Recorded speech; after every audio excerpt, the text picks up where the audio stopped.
বাংলাদেশের প্রতিটি মানুষকে মুক্তিযুদ্ধের চেতনায় ঐক্যবদ্ধ হতে হবে।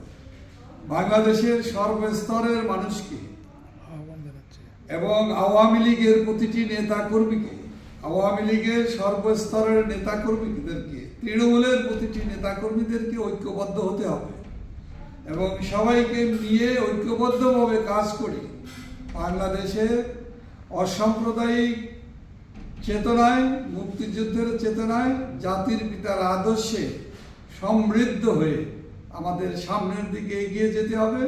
দেশরত্ন শেখ হাসিনার নেতৃত্বে সকল অশুভ শক্তিকে, দেশবিরোধী শক্তিকে, সাম্প্রদায়িক অপশক্তিকে আমরা প্রতিহত করে জাতির পিতার স্বপ্নের সোনার বাংলাদেশ, সমৃদ্ধ বাংলাদেশ আমরা গড়ে তুলবই তুলব।